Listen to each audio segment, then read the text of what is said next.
Bom dia, boa tarde, boa noite, seja muito bem-vinda a esta leitura maravilhosa.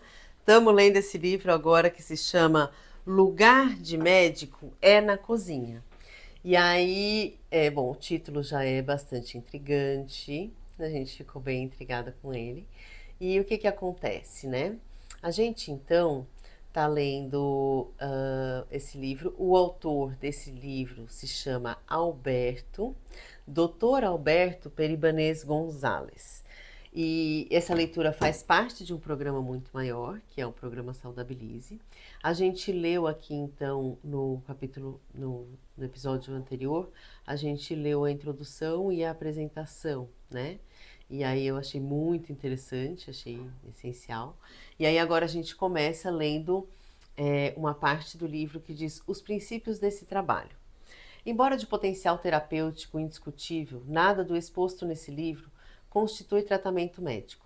Para aqueles que necessitam de padrões individualizados de nutrição, jejuns e complementos de ervas medicinais, aconselha seu acompanhamento por autoridade médica e nutricional antes, durante e após os tratamentos. Embora nossa equipe possa acompanhar reajustes fisiológicos quando da adoção das práticas da culinária crua, não nos responsabilizamos por consequências nocivas de compra ou preparos inadequados dos alimentos. Esse livro detalha apenas 2 dos alimentos fundamentais do corpo, comida e água. É importante saber que os alimentos ar, luz do sol, exercício físico, descanso e meditação não são objetos desse texto, embora sejam mencionados de forma constante. A culinária dos alimentos crus e orgânicos é mais nutritiva, mais saborosa e mais bonita que olhos que a dieta contemporânea, seja ela de botequim ou de restaurante 5 estrelas. Se a dieta crua estiver monótona, insípida, ou se seu praticante estiver desarmonizado, algo deve estar necessitando de correção, um dos objetivos desse livro. A mensagem é dirigida não àqueles que querem comer para viver, entre aspas, ou viver para comer, entre aspas, mas aos que, por intermédio dos alimentos oferecidos pela natureza terrena, buscam fortificar e harmonizar o corpo, permitindo assim uma aproximação mais fácil com a natureza divina. A aquisição e a incorporação dos hábitos alimentares sem química e sem sacrifício animal representam apenas parte do primeiro dos 7 passos na caminhada para a paz com o corpo. De acordo com a tradição secular essênia, os 7 passos para a paz são paz com o corpo, paz com a mente, paz com a família, paz com a comunidade, paz com a cultura, paz com a etiologia, a mãe terrena, paz com o Pai Celestial. Embora vegetariano, vegano e crudivorista, o autor desse livro não exclui ou vê de maneira preconceituosa qualquer pessoa de hábitos onívoros, pois ele mesmo já pertenceu a esse grupo alimentar. Sendo médico e professor de medicina por visão e vocação, o autor não exclui ou vê de maneira preconceituosa qualquer colega médico ou docente que aplique tratamentos e conhecimentos à base de drogas alopáticas. Esse livro não proclama nenhum tipo de dieta em especial, com fórmulas e números, mas uma modificação ética e culinária de quase todos os alimentos e pratos que conhecemos. Objetiva-se, antes de tudo, que as pessoas reencontrem irradiação de luz e fartura de nutrientes em um meio alimentar contemporâneo extremamente árido e debilitante. O praticante ou o divulgador dessa mensagem, como agente de saúde informal, pode ser de qualquer profissão, religião, classe social, idade ou nível educacional. Exige-se apenas que aquele que aplica esses princípios alimentares, a quem quer que seja e de que forma seja, deve estar em pleno exercício deles, para que não caia em contradição. Qualquer leitor pode envolver-se com a divulgação dessas receitas, com a produção e a distribuição de víveres, com a criação de novas receitas, com acompanhamento de famílias, bastando para isso aliar-se a uma rede. A forma de organização em rede preconiza a distribuição de energia e matéria, geração de fartura e prosperidade para todos, e não o acúmulo de dinheiro por alguns. E então a gente chega na parte 1 que diz no consultório. Capítulo 1. A moderna maneira antiga. Nesse exato momento, milhares de livros, vídeos, discos e páginas são publicados ao redor do mundo, em mídia impressa ou eletrônica, em uma impressionante variedade de temas, desde livros pragmáticos, que se destinam a ensinar ramos específicos da ciência, até os mais esotéricos. E ainda existe muito a ser publicado. Todo esse material dedica-se, mesmo que em alguns autores assim não o queiram, à busca da verdade. Hoje vivemos o acaso do cartesianismo, uma era que dura séculos e que preconiza que a natureza pode ser medida, pesada, analisada, subjulgada e até mesmo destruída em nome do progresso da humanidade, entre aspas. Os custos altos dessa prática são percebidos por todos em nível global. Destruição do solo fértil, poluição e escassez de água potável. Poluição do ar atmosférico, alterações climáticas, guerras, fome, miséria, doenças humanas e do mundo animal, extinção de espécies do plano microscópico e macroscópico, desenvolvimento de mais e mais drogas biocidas e modificações genéticas absurdas totalmente destruídas da mais elementar observação da natureza. Apesar de podermos contar com todos os elementos da tecnologia moderna para o nosso conforto trazidos pelo mesmo cartesianismo, é difícil encontrar quem leve uma vida confortável de fato nas grandes aglomerações humanas. Referências históricas, arqueológicas e antropológicas são úteis na busca de povos que tenham se aproximado dessa verdade. Grandes culturas, como a romana e a grega, apesar de haverem atingido seu apogeu geopolítico, cultural e artístico, desconfiguraram-se e entraram em decadência, justamente pelo fato de haverem apostado na dominação como forma de poder. Mesmo a atual hegemonia bélica, alimentar e farmacológica americana já dá sinais de falência dentro das suas próprias bases. E muitos são os exemplos de auge e queda de impérios na história da humanidade. Vestígios comuns de ensinamentos remotos da antiguidade são encontrados nas culturas da Pérsia, Egito, Índia, Tibete, China e Palestina. Existem raras, porém felizes, descrições de povos que puderam harmonizar a economia sustentável, ligação profunda com a natureza e com o plano divino, como os Incas, os Tupis e os Guaranis, os Hunzas do Tibete e outros. Não se sabe mais desses povos porque não foram, entre aspas, ricos ou, entre aspas, poderosos, segundo os padrões históricos cartesianos. Como eram, e ainda são, praticantes da paz e da igualdade, foram dominados de forma truculenta por outros povos muito agressivos, militarizados, de pouca longevidade e estratificados hierarquicamente. Os traços predominantes dessas culturas autossustentáveis eram e ainda são a simplicidade, a saúde e a longevidade. Os essênios. Nada impressiona tanto como a redescoberta na região de Qumran, perto do Mar Morto, da cultura dos essênios, descrita nos chamados manuscritos ou pergaminhos do Mar Morto. O encontro dos manuscritos, sua tradução e a sua descoberta dos sítios arqueológicos de Qumran são considerados a maior descoberta arqueológica do século XX. Esses documentos, de mais de 2.000 anos e nas escavações, foram obtidos detalhes da vida desse povo ancestral do mundo ocidental. O povo essênio habitou a terra durante séculos antes de Cristo. Conviveu com Jesus vindo de Nazaré e desapareceu 70 anos após a crucificação dele, sob a mão de ferro do Império Romano. Plínio, que aí está entre parênteses, 23 a 79 DC. O naturalista romano que conviveu com os essênios definia-os como, entre aspas, uma raça por eles próprios, mais notáveis que qualquer outra no mundo. Fecha aspas. Suas comunhões, simples e objetivas, mas profundas e diárias, permitiam um contato antes da alvorada com os anjos terrenos de cada dia, a partir do sábado. Da mãe terrena, da terra, da vida, da alegria, do sol, da água e do ar. Dedicavam suas manhãs ao trabalho de plantar e colher trigo, gergelim e frutas do deserto, e preparar pão e mosto de uvas.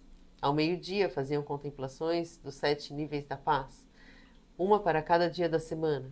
Paz com o Pai Celestial, com a Mãe Terrena, com a cultura, com a humanidade, com a família, com a mente e com o corpo. Andavam em grupo de 13, sendo um o mestre ancião e 12 os discípulos, dos quais 3 eram os iniciados mais próximos ao mestre. A ceia seguia um ritual sumário de partilha do pão, do mosto de uvas e de outros alimentos vegetais que estivessem sobre a mesa, recém-colhidos dos campos. Os essênios eram vegetarianos crudivoristas que rejeitavam qualquer alimento queimado, congelado ou apodrecido e praticavam regularmente o jejum, justificando essas práticas com um notável conhecimento de fisiologia humana. Antes de se recolherem, comungavam com os anjos celestiais de cada noite, da vida eterna, do trabalho criativo, da paz, do poder, do amor, da sabedoria e do Pai Celestial, pois já prenunciavam modernas técnicas em medicina psicossomática, nas quais o sono é reparador do plano subconsciente. Uma comunhão pela manhã, uma contemplação ao meio-dia e outra comunhão à noite. Para cada dia da semana, configuravam 14 comunhões e 7 contemplações. Em conjunto, essas comunhões sintonizavam seus corpos, mentes e espíritos com as forças da natureza e com o universo infinito e místico. Embora vivessem às margens de praias e rios, fora das cidades grandes ou pequenas, no setor mais longínquo do deserto da Palestina, a 400 metros abaixo do nível do mar, onde as temperaturas atingem 40 graus Celsius durante o dia, eram agricultores e arboricultores, como não se conhece na história da humanidade. Transformavam as areias do deserto em pomares de fertilidade e tinham produção abundante com relativamente pouco trabalho. Germinavam as sementes do trigo e do gergelim para o preparo dos alimentos, aboliram a escravidão antes de qualquer povo da terra e, por causa da grande fartura de alimentos, tudo dividiam e não conheciam fome, doenças ou miséria. Não existiam ricos e pobres, sendo isso considerado por eles uma aberração. Os reis, ou chefes tribais, eram homens de idade inconcebíveis para os dias atuais. Era voz corrente que eles possuíam força e resistência extraordinárias. Viviam em paz com os povos vizinhos, seja porque sempre tinham mais a oferecer, seja porque nada tinham a cobiçar. Poucos se aventurariam a viver em um local de tão inóspitas condições. Diz sobre os essênios Edward Chouet, autor de Os Grandes Iniciados. As margens do Mar Morto, salgadas e oleosas, que matam tanto quanto banham, sobre os seixos de suas áridas praias, somente se encontram peixes mortos e esbranquiçados, esqueletos de pássaros. Apesar disso, a superfície dessa massa líquida de cor lápis azul é um espelho mágico. Muda incessantemente de aspecto, como um camaleão. Sinistro e cinzento durante a tempestade, abre ao sol o límpido azul de suas profundezas e reflete em imagens fantásticas as colossais arquiteturas dos montes e o jogo das nuvens. E o Lago da Morte transforma-se no Lago das Visões Apocalípticas. Compreende-se por que os essênios escolheram para retiro o mais longínquo extremo do lago, o qual a Bíblia chama de Mar Solitário. Engade é um terraço semicircular situado ao pé de uma escarpa de 300 metros sobre a costa ocidental da Asfáltida, junto aos montes de Judá. No primeiro século de nossa era, viam-se as moradas dos terapeutas, constituídas com terra seca. Em um estreito barranco, eles cultivavam o gergelim, o trigo e a videira. A maior parte de suas existências passavam entre a leitura e a meditação.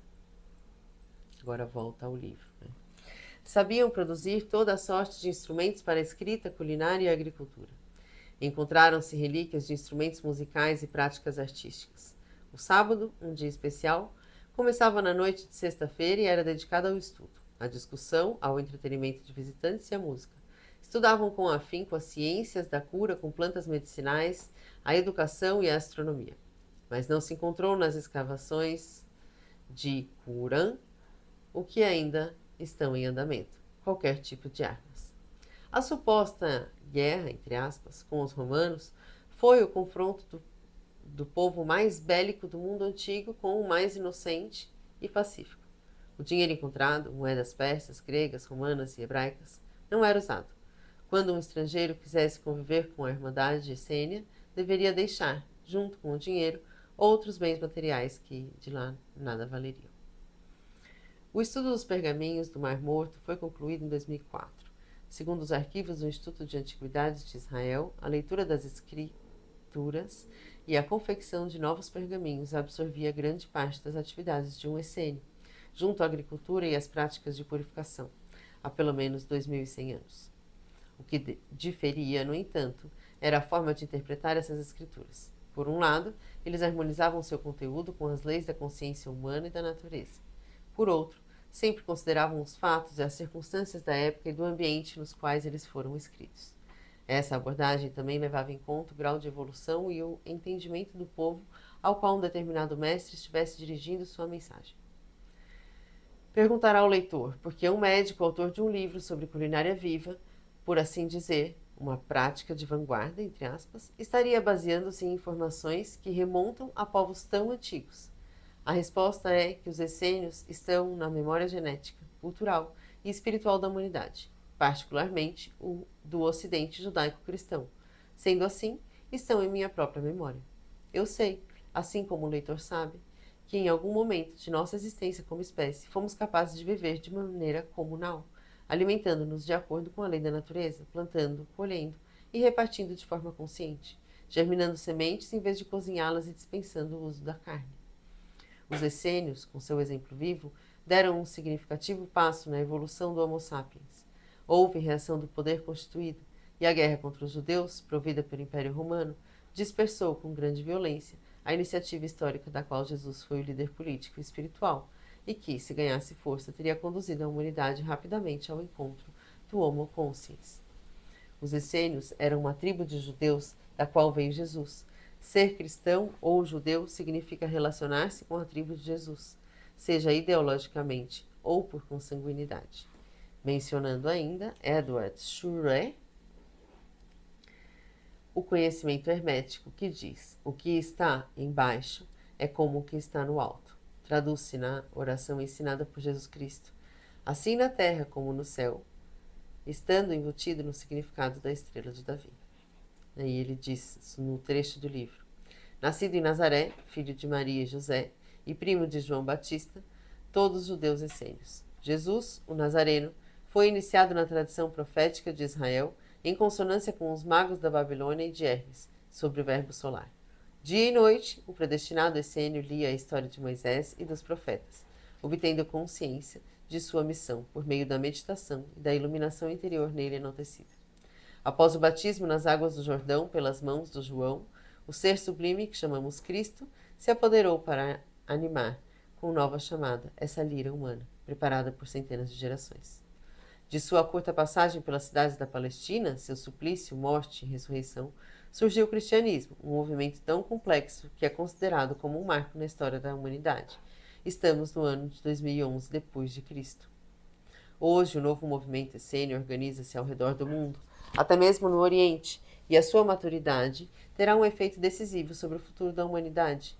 Segundo o escritor Frigid of Capra, avista-se o surgimento de comunidades sustentáveis baseadas na alfabetização ecológica e na prática do projeto ecológico, compostas de redes ecológicas de fluxo de energia e matéria, em contraposição a um padrão dominante da ascensão do capitalismo global, composto de redes eletrônicas de fluxos de finanças e informação, que cria grandes exércitos de excluídos e gera um ambiente econômico, social e cultural que não apoia a vida, mas a degrada, tanto no sentido social quanto no sentido ecológico.